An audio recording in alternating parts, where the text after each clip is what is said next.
Bismillahirrahmanirrahim. Alhamdulillahirrabbilalamin. Allahumma salli ala sayyidina Muhammadin wa alihi wasallim wa ba'd. Pertanyaan menarik dari saudara MD Channel.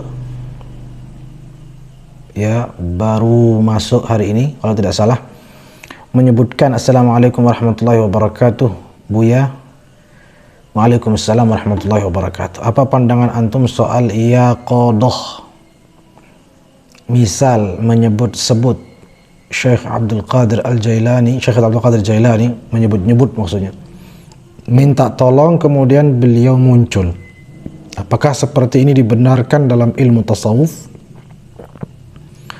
Mohon diterangkan batasan-batasan yaqadah antara yang boleh dan ghulu.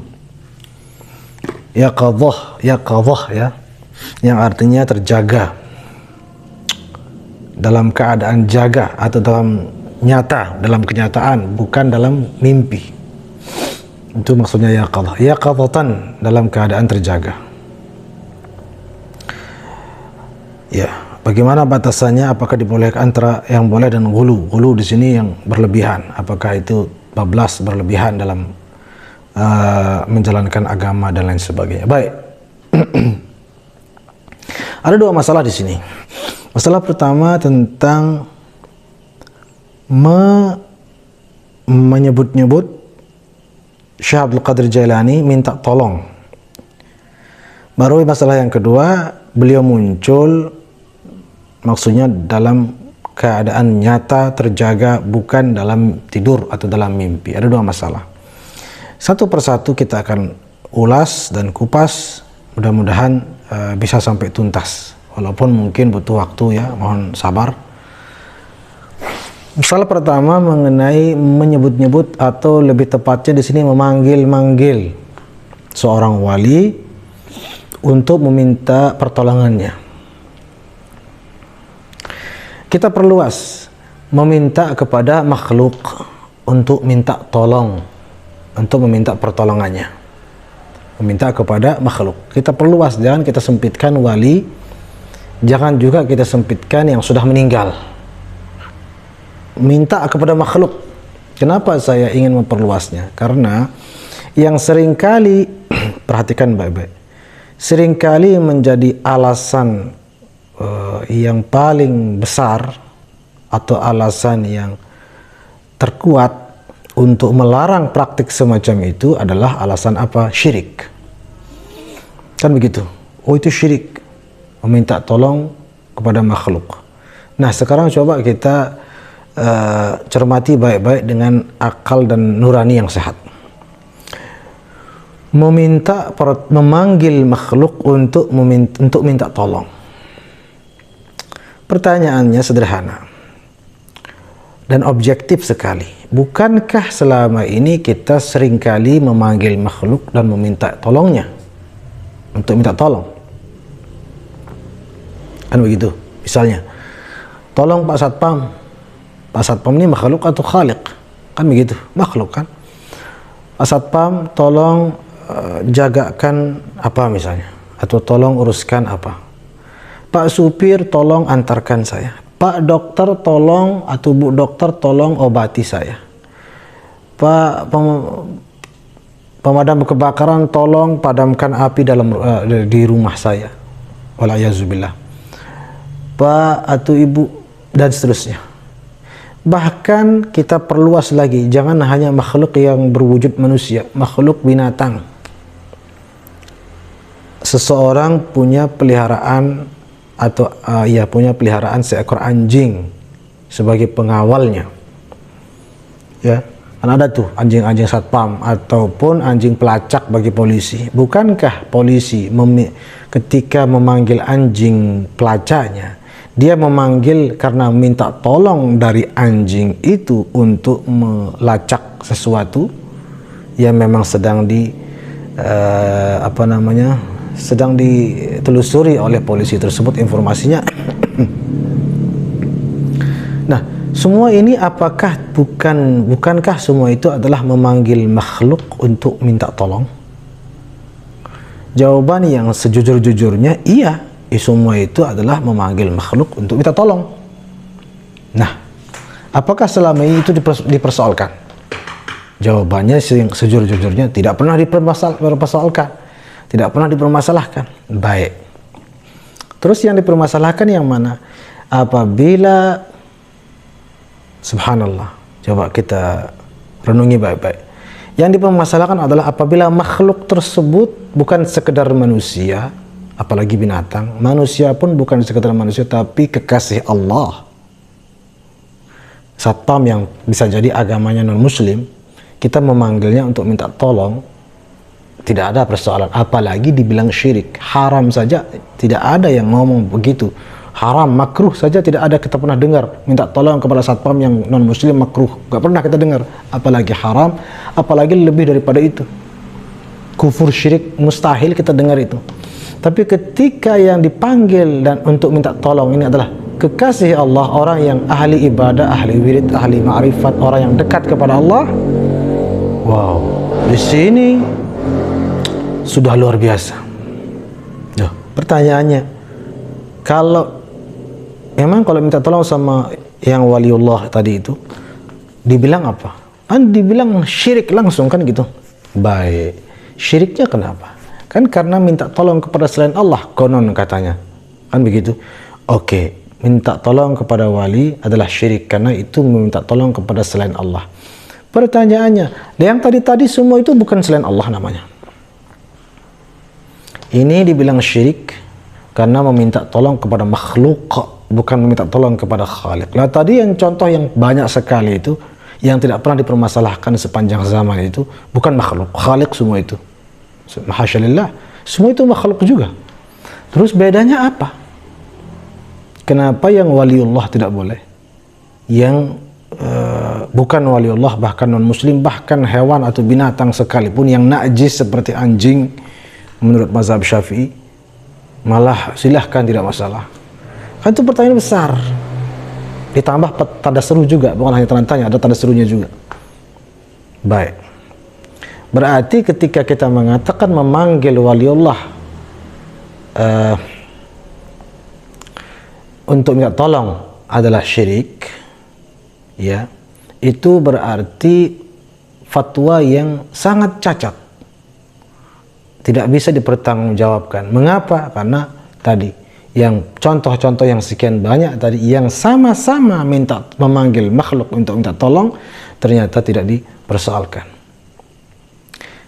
Nah, jika kita katakan sekarang, oh, kan minta tolong sama yang hidup, nggak masalah kalau yang hidup, ini sudah mati katanya. Oke, ini ada mulai, subhanallah. Ini juga kecacatan tersendiri. Minta tolong kepada yang mati tidak boleh. Minta tolong kepada yang hidup nggak masalah. Loh, sebentar. Apakah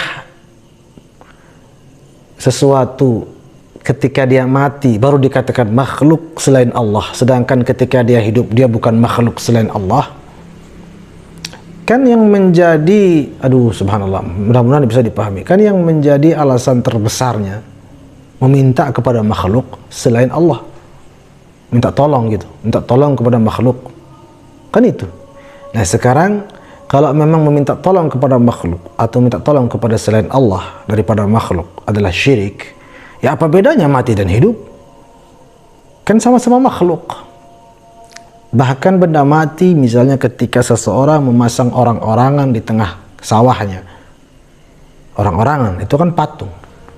Bukankah dia sesungguhnya sedang minta tolong kepada benda mati itu untuk menakut-nakuti burung-burung yang sekiranya akan merusak tanamannya dan lain sebagainya?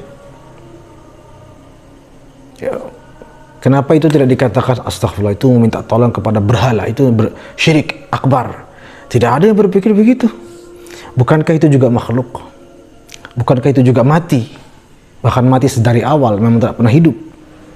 Kalau kita bilang mati, ini mati nggak boleh, kalau hidup nggak apa-apa. Lah terus apa yang kenapa yang mati nggak boleh, yang hidup nggak boleh, yang hidup boleh? Kenapa demikian? Bukankah sama-sama makhluk? Dan bukankah apa kemanfaatan yang sekiranya bisa diperoleh dari keduanya ini sama-sama dari Allah, bukan dari masing-masing itu? Bisa dipahami? Orang yang mengatakan minta tolong kepada yang hidup boleh, minta tolong kepada yang mati tidak boleh, itu seakan-akan secara tidak langsung dan tanpa disadari dia berkepercayaan atau berkeyakinan bahwa yang hidup itu daya dan kekuatan atau kemampuan yang dia miliki sifatnya murni dari dirinya, bukan dari Allah. Buktinya setelah dia mati kekuatannya itu tidak ada karena dia sudah mati. Itu keyakinan yang cacat, itu statement yang sangat-sangat pincang, ya. Kami diajarkan oleh guru-guru kami bahwa hidup mati sama saja, toh dari Allah yang maha hidup semuanya. Kemanfaatan yang kita dapatkan dari yang hidup itu bukan dari yang hidup itu sesungguhnya, tetapi dari Allah melalui yang hidup itu, karena Allah berikan kemanfaatan kepada kita lewat yang hidup itu. Sebagaimana Allah juga kuasa memberikan kemanfaatan kepada kita lewat yang mati. Siapa juga yang membatasi kemanfaatan Allah mampu memberikannya kepada kita hanya lewat yang hidup? Terus Allah nggak mampu memberikan kemanfaatan kepada kita lewat yang mati? Lagi-lagi semua itu tawassul, semuanya itu adalah perantara. Kita nggak minta dari itu sesungguhnya. Sebagaimana kita minta tolong sama satpam, kita nggak minta tolong sama satpam sesungguhnya, tapi kepada Allah. Itu hanya perantara, wasilah. Ketika kita terselesaikan masalahnya atau terlindungi oleh satpam itu, selain kita berterima kasih kepada satpamnya, kita tidak lupa mengucapkan Alhamdulillah Allah melindungi kita berkat atau lewat perantara satpam tersebut. Kan begitu ya. Apa bedanya dengan yang mau mati mau apa, toh juga semuanya dari Allah, bukan dari makhluk-makhluk itu, mau apapun kondisinya, mau hidup mau mati, mau muslim mau non muslim. Ayam saja tuh, binatang ayam saja lebih bermanfaat bagi kita ketika dia sudah mati daripada ketika dia masih hidup. Sapi ya, atau ayam atau apalah, banyak binatang yang kita makan itu kan ternyata Allah memberikan manfaat kepada kita lewat ayam ketika dia setelah mati, bukan sebelum dia mati, bukan ketika dia hidup. Ayam saja Allah bisa berikan manfaat kepada kita lewat ayam yang sudah mati. Ya, masa Allah tidak mampu memberikan manfaat kepada kita lewat manusia waliullah yang sudah meninggalkan dunia? Kita tidak bilang mati, karena sesungguhnya para aulia ini hanya intiqal, berpindah ke alam yang lebih luas, yang lebih di mana daya yang diberikan oleh Allah kepadanya lebih berlipat-lipat setelah dia meninggal. Kan begitu. Kalau kita kaji banyak kitab, madadul mayyit aqwa min madadil hayy, kata ulama kita. Orang yang dekat kepada Allah, kekasih Allah, apa yang diberikan nikmat-nikmat anugerah oleh Allah ketika dia masih hidup, setelah dia meninggal dunia lebih besar lagi diberikan oleh Allah. Sehingga jika Allah memberikan daya upaya untuk menolong hamba yang lain, entah lewat ilmunya, lewat doanya, lewat keberkahan yang Allah titip padanya, lewat banyak hal, lewat karamah-karamah yang Allah berikan kepadanya, ya, itu Allah berikan di saat dia hidup, maka ketika dia meninggal dunia tidak terputus anugerah itu. Siapa bilang terputus anugerahnya? Itu yang kita tanya balik. Memang waliullah ketika dia sudah meninggal dunia, Allah cabut semua nikmat yang diberikan kepada wali itu, putus hubungan sama Allah gitu, nggak jadi dekat lagi, berakhir masa kedekatannya dengan Allah? Kan tidak. Tetap dia waliullah, tetap dia dekat kepada Allah, bahkan tetap dia tetap hidup, namun di alamnya, bukan di dunia, di alamnya. Maka subhanallah, kenapa memanggil waliullah yang sudah meninggal dunia? Tadi kata Syekh Abdul Qadir Jailani menjadi sebuah kesyirikan. Kan sebagian besar manusia mensyirikkan itu.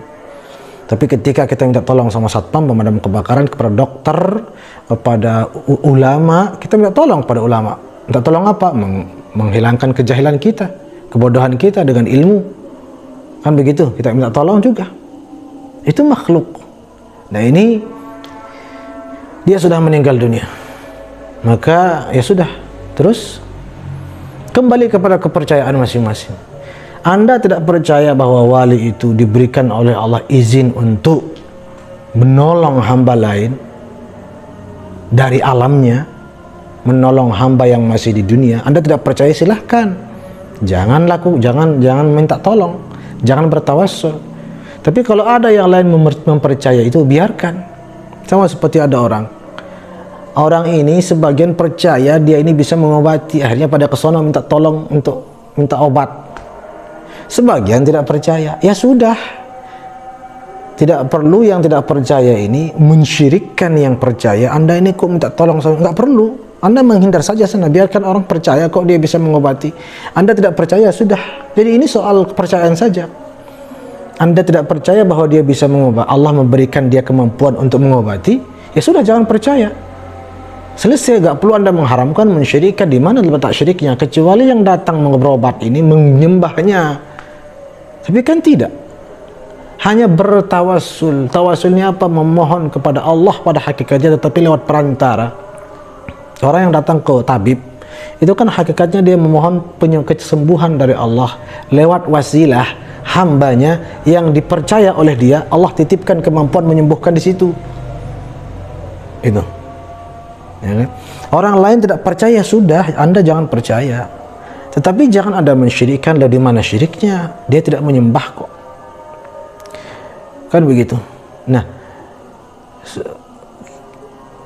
sebagian umat Islam, sebagian besar umat Islam percaya bahwa yang namanya orang-orang dekat kepada Allah ini, orang-orang yang dalam sebuah hadis qudsi dikatakan kuntu ainahu allati yubsiru biha wa kuntu yadahu allati yabtashu biha wa kuntu rijlahu allati yamshi 'alaiha, kan begitu, atau kama qala alaihi salatu wassalam fil hadis al-qudsi, bahwa seorang wali ketika sudah menjadi waliullah, orang yang dicintai oleh Allah, maka dia menjadi penglihatan Allah, dia menjadi pendengaran Allah, dia menjadi kaki tangan Allah dengan maknanya yang pantas, di mana alhasil Allah berikan dia banyak hal yang tidak diberikan kepada yang lain. Kan kita tahu ada namanya karamah, kita tahu ada namanya mu'jizah oleh para nabi. Kan Nabi Isa menyembuhkan.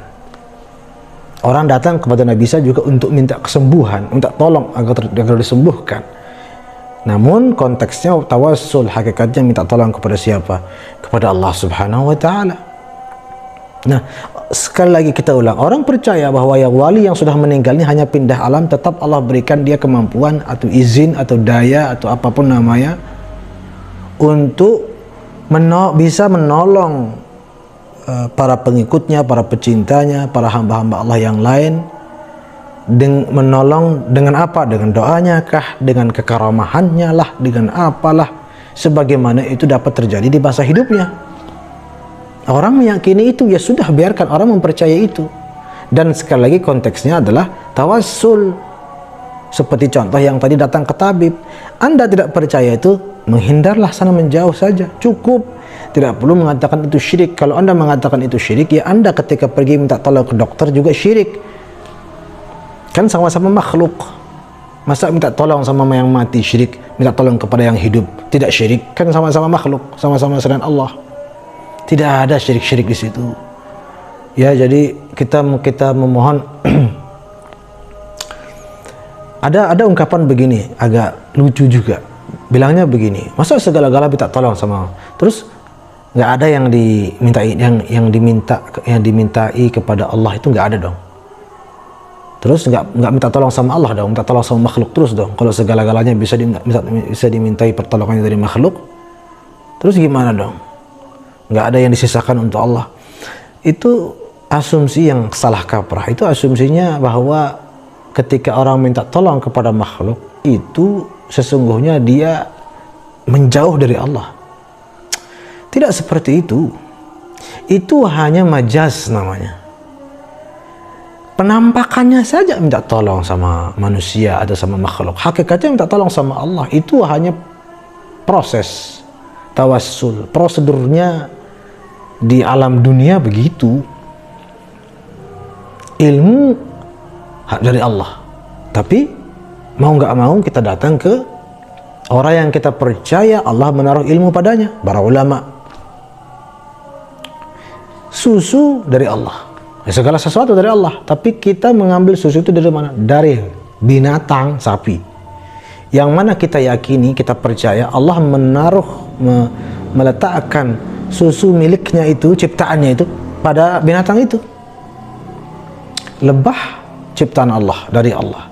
Tapi di mana kita mengambilnya? Di mana Allah meletakkan ciptaan atau nikmat madunya itu? Di lebah ditaruh. Ya kita ambil di lebah, madu ya. Madu ditaruh di lebah. Apa kita bilang, ya Allah minta madunya ya Allah? Kan nggak mungkin.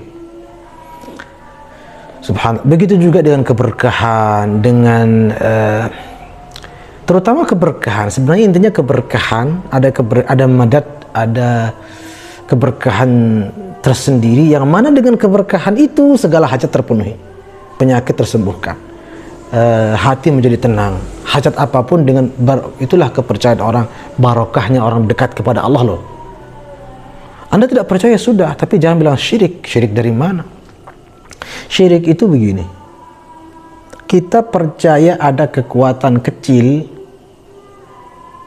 kekuatan yang atau kemampuan yang ringan pada sebuah makhluk, namun kemampuan yang ringan itu murni dari zat makhluk itu namanya syirik, itu namanya kufur.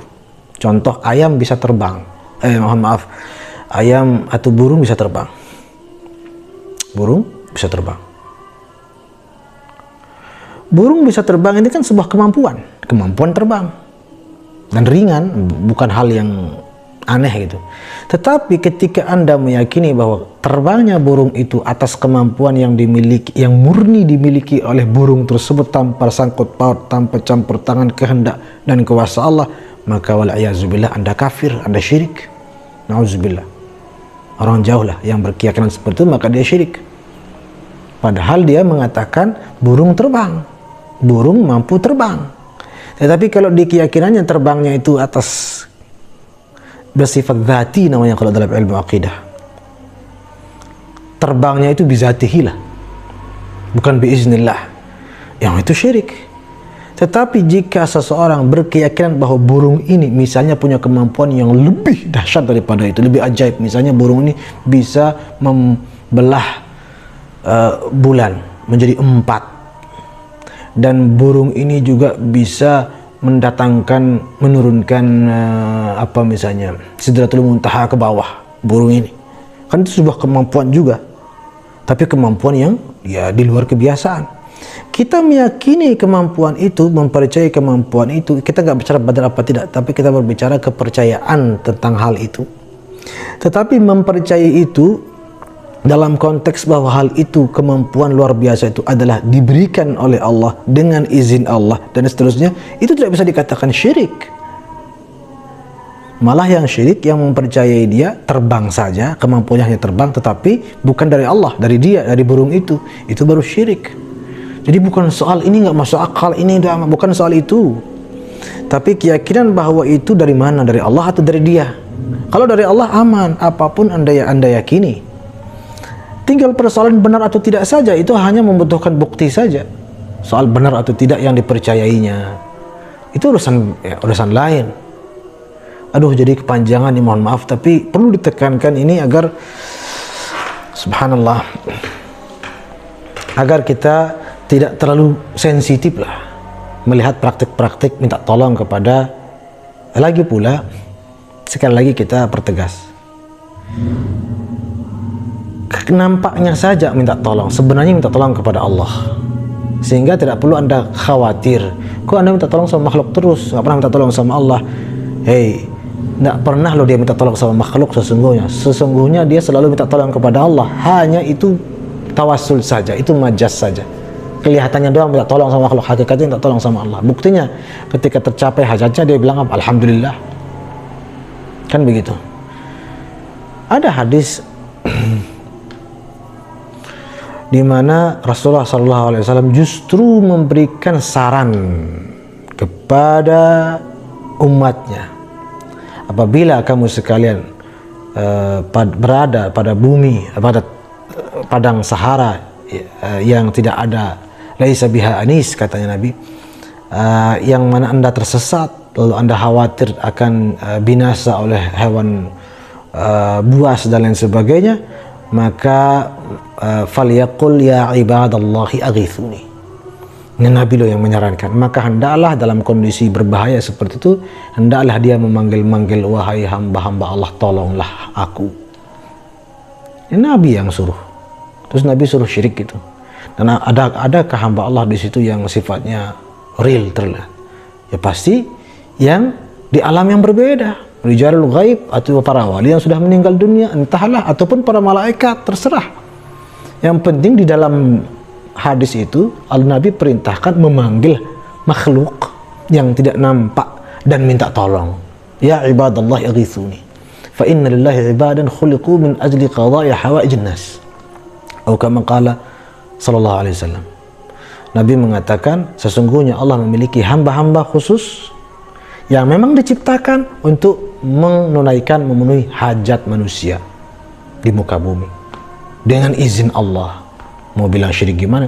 Allah yang memberikan mandat lah, katakan begitu, untuk melakukan itu semua.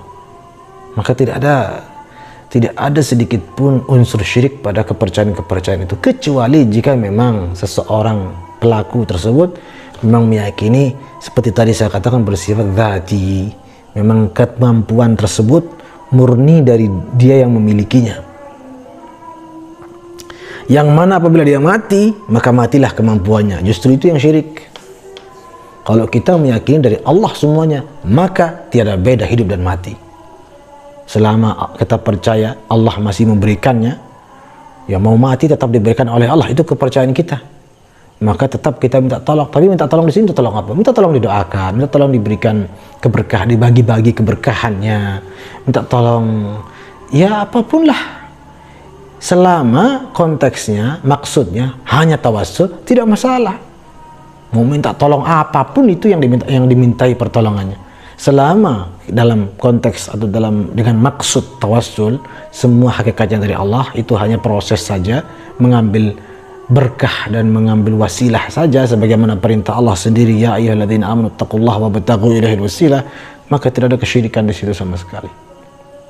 Ya. Nah, jadi tidak masalah. Masalah pertama sudah selesai ya, sudah terpecahkan mengenai memanggil Syekh Abdul Qadir Jailani dan siapapun dia. Sekali lagi, jika dengan maksud tawassul dan yang dimintai tolong itu juga semata-mata majas, hakikatnya minta tolong kepada Allah, tetapi maksudnya jadi begini, misalnya bunyinya begini. Wahai Syekh Abdul Qadir Jailani, saya minta uang, atau saya minta dilimpahkan rezeki, atau saya minta keturunan. Saya tidak punya keturunan, wahai Syekh Abdul Qadir, saya pengen punya keturunan, itu hajat saya, wahai Syekh Abdul Qadir Jailani. Misalnya lafaznya begitu, itu namanya majas. Kalau diterjemahkan ke bahasa yang sesungguhnya, itu diterjemahkan jadinya bagaimana? Wahai waliullah Syekh Abdul Qadir Jailani, wahai orang yang sangat dicintai oleh Allah dan dekat kepada Allah, saya ini punya hajat, yaitu tidak punya keturunan, pengen punya keturunan. Tolonglah dengan kekeramahan yang Allah berikan kepada engkau, mohonkanlah kepada Allah untuk saya, agar saya dimudahkan untuk mendapatkan keturunan. Bagi-bagilah keberkahan dan kekeramahan engkau, wahai Syekh Abdul Qadir Jailani, yang mana dengan keberkahan Allah yang ada pada engkau, wahai kekasih Allah, hamba ini diperhatikan lebih oleh Allah. Kan begitu. Itu kalau diterjemahkan, dan silahkan bisa dijabarkan seluas mungkin yang hasilnya adalah steril daripada unsur kesyirikan. Walaupun zahirnya minta tolong Syekh Abdul Qadir Jailani, saya nggak punya anak, misalnya, ya kan, itu bisa saja diucapkan oleh pasien kepada dokter spesialis kandungan, bahwa minta tolong dok, saya nggak punya anak, saya pengen punya anak, kan bisa saja. Terus dokternya kebetulan berjenggot, lalu Anda syirik, kurang kerjaan. Oh ya, saya akan tolong, katanya. Semua prosesnya akan dilakukan. Pada ujungnya ketika punya anak, alhamdulillah dan terima kasih wahai Pak Dokter atau Ibu Dokter. Begitu juga minta tolong, wahai Syekh, terkabul hajat, terima kasih Syekh, dan sebelum alhamdulillah dan terima kasih Syekh. Apa masalahnya di situ? Baik, tak satu panjang kan ini, jadi panjangan ya. Masih ada satu poin, yaitu poin apa? Ya, qadah tadi. Datang Syekh Abdul Qadir Jailani secara nyata, Gimana itu? Berlebihan atau gulu atau apa dan Baik. Baik. Secara akal sendiri memang logika ya, sudah meninggal muncul di alam nyata, kan tidak logis. Oke. Tidak logis, oke, tidak logis. Pertanyaannya, apakah sesuatu yang tidak logis di dalam Islam itu adalah otomatis tidak benar? Pertanyaan penting, pertanyaan ini, apakah sesuatu yang tidak logis atau tidak rasional adalah salah menurut agama Islam? Jawabannya tidak.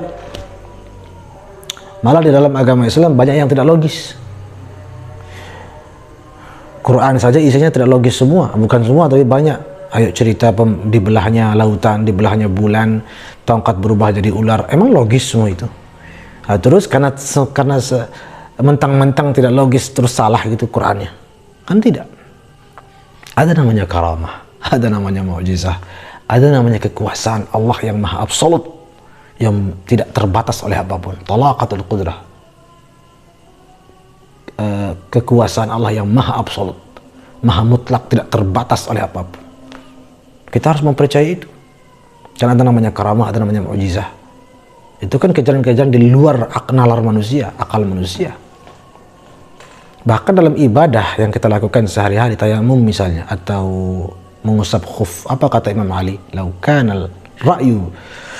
ad-dinu bir-ra'yi, kalau saja agama Islam ini dengan akal, lakana mashu asfalil khuffi aula min a'lah. Maka kalau memang agama itu harus dengan logika, agama itu harus logis, harus rasional.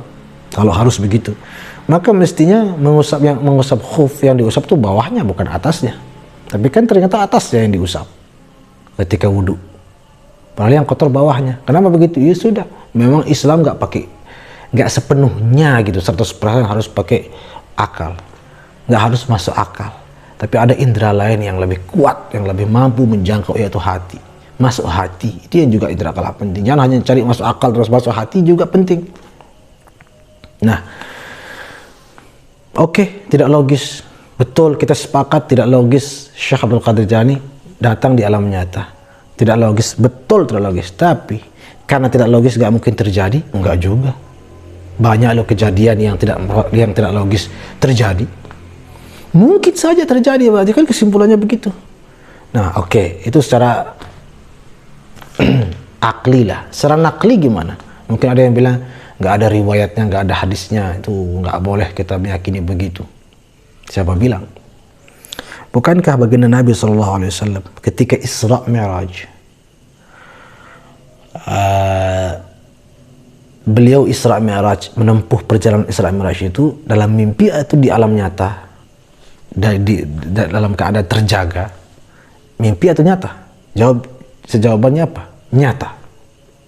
Semua ulama sepakat itu, kecuali beberapa orang yang pendapatnya ditolak. Ya sudah, Rasulullah SAW Isra Mi'raj di alam nyata. Apa dalam hadis-hadis sahih, Nabi SAW ketemu dengan Nabi Musa di kuburnya, ketemu dengan Nabi Ibrahim di kuburnya, dan ketemu dengan semua nabi-nabi yang lain di Masjidil Aqsa. Dan Nabi SAW salat berjamaah dengan para nabi dan rasul di Masjidil Aqsa. Pertanyaannya, Nabi waktu itu sedang mimpi atau sedang terjaga di alam nyata? Jawabannya adalah di alam nyata. Pertanyaan kedua, nabi-nabi yang kumpul semua itu di Masjidil Aqsa, sudah meninggal semua atau masih hidup? Sudah meninggal semua. Terus ketemu, ayo simpulkan sendiri. Berarti apakah mungkinkah orang yang masih hidup di alam dunia dan di saat terjaga atau dalam keadaan nyata bukan mimpi, mungkinkah dia bertemu dengan yang sudah meninggal dunia? Berdasarkan riwayat itu, berdasarkan peristiwa Isra Mi'raj yang dibenarkan oleh Quran dan Sunnah, mungkin sekali. Berarti kalau pertanyaannya, mungkin nggak seseorang memanggil Syekh Abdul Qadir Jailani yang sudah meninggal tiba-tiba datang beliau secara nyata? Mungkin sekali, tidak mustahil. Innallaha ala kulli syai'in qadir, sudah pernah terjadi kok itu di Isra Mi'raj. Itu khusus para nabi. Itu mana dalilnya yang khusus para nabi? Mana dalilnya yang khusus para nabi saja yang bisa ketemu di alam nyata gitu? Ada nggak penegasan seperti dari nabi? Jadi mungkin nggak? Mungkin sekali. Tinggal Anda percaya itu tidak. Ketika ada orang bercerita begitu, terserah Anda percaya itu salah ya. Apakah dia berbohong? Kan bisa saja orang ngaku-ngaku. Ya silahkan, Anda tidak mau percaya, silahkan, tidak masalah. Anda mau langsung percaya, ya misalnya karena kebetulan orang yang bercerita ini memang orang saleh, orang ahli ibadah dan lain sebagainya, terus Anda mempercayainya, silahkan, tidak masalah, semua nggak masalah. Yang masalah itu adalah mengatakan dengan pasti bahwa itu nggak mungkin terjadi, ya itu nggak benar, secara ilmiah tidak benar. Mungkin saja terjadi karena sudah pernah terjadi di masa lampau, kan begitu. Yaitu pada saat Isra Mi'raj, Nabi ketemu dengan para pendahulu, nabi terdahulu yang sudah meninggal dunia dan bertemu di alam nyata, bukan di alam mimpi. Soal langit bumi sama saja, kan Masjidil Aqsa masih di bumi. Subhanallah. Jadi seperti itu. Di mana letak? Nah sekarang saya tutup dengan satu saran saja. Mungkin yang dianggap berlebihan di sini ketika itu dijadikan satu hal yang apa ya? Yang paling inti dan pokok dalam ilmu tasawuf. Ketemu ini, ketemu Sayyidina Khidir, ketemu apa. Ini catatan mudah-mudahan bermanfaat, penting sekali. Dalam ilmu tasawuf itu bukan itu tujuan, bukan itu yang menjadi sesuatu yang yang paling prinsip dalam ilmu tasawuf atau dalam bertariqah itu ketemu Sayyidina Khidir, ketemu Syekh Abdul Qadir Jailani, ketemu siapapun para wali terdahulu. Bukan itu. Yang namanya tasawuf intinya adalah membersihkan hati dengan bimbingan mursyid yang ada, ya, yang bersanad kepada para mursyidin terdahulu.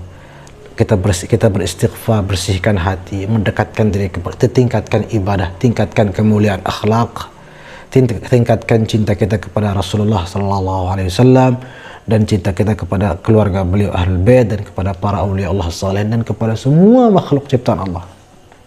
Itu sudah tasawuf, nggak usah terlalu Jadi kadang-kadang tasawuf dan tarekat itu menjadi momok yang menakutkan karena bertemu dengan yang sudah meninggal. Tidak seperti itu. Maksud saya itu bukan hal yang prinsip dan urgen di dalam kita bertasawuf ataupun bertariqah. Ya, mudah-mudahan dapat. Ya, sepertinya cukup ya. Sudah tercover semua isi daripada pertanyaannya, bahkan banyak bonus lebihnya. Mudah-mudahan Allah Subhanahu wa taala menjaga akidah kita semua dan menyelamatkan kita fid dunya wal akhirah. Amin ya rabbal alamin. Wa sallallahu ala sayyidina Muhammadin wa alihi wasallam. Walhamdulillahirabbil alamin.